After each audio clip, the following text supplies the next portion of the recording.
قیامت کے روز فرشتوں کو کیسے موت آئے گی؟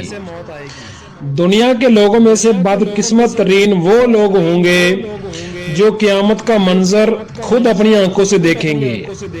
اس روز یعنی قیامت کے دن سے پہلے ایک دم ایک خوفناک آواز آئے گی جس کے خوف سے سب لوگ سب کچھ بھول جائیں گے۔ اس خوفناک آواز کے بعد سورج پھٹ جائے گا، تارے ٹوٹ جائیں گے، چاند بکھر کر ریزہ ریزہ ہو جائے گا اور زمین میں دراڑیں پڑ جائیں گی اور پہاڑ روئی بن کر اڑ جائیں گے، سمندروں میں آگ لگ جائے گی، دنیا تہس نہس ہو جائے گی۔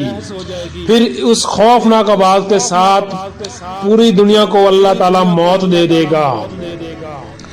جب سب کچھ ختم ہو جائے گا پھر پہلے، دوسرے، تیسرے اور اسی طرح ساتویں آسمان تک سب کو موت دے دی جائے گی۔ سب فرشتوں کو گرا دیا جائے گا اور انہیں زیر زبر کر دیا جائے گا۔ پھر رب تعالیٰ فرمائے گا کہ کون باقی ہے؟ آواز سن کر ملک الموت حضرت اسرائیل کہیں گے کہ یا اللہ، مجھ سمیت 4 فرشتے ہیں، یہ جبرائیل، میکائیل اور اسرافیل ہیں۔ اللہ تعالیٰ فرمائیں گے کہ جبرائیل اور میکائیل مر جائیں۔ اس پر اللہ کا عرش کہے گا یا اللہ، جبرائیل اور میکائیل کو۔ تو اس وقت اللہ تعالیٰ فرمائے گا کہ خاموش، میرے عرش کے نیچے موت ہی موت ہے۔ پھر دوبارہ اللہ تعالیٰ فرمائے گا کہ کون باقی ہے؟ جواب آئے گا کہ عرش کے فرشتے یعنی اسرافیل اور اسرائیل۔ پھر اللہ فرمائے گا کہ اسرافیل مر جائے۔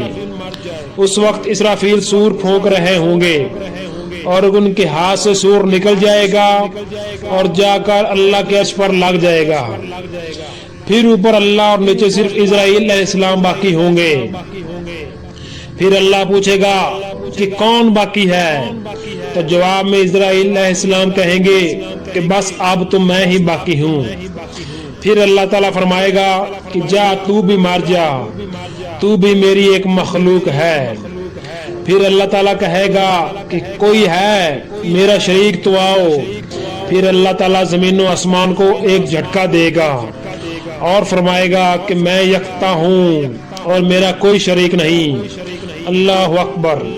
اللہ تبارک و تعالیٰ سے دعا ہے کہ اللہ ہم سب کو ایمان والی زندگی اور ایمان والی موت عطا فرمائے۔ اللہ تعالیٰ ہم سب کو قیامت کی تیاری کرنے کی توفیق عطا فرمائے۔ اللہ تعالیٰ ہم سب کا حامی و ناصر ہو، آمین یا رب العالمین۔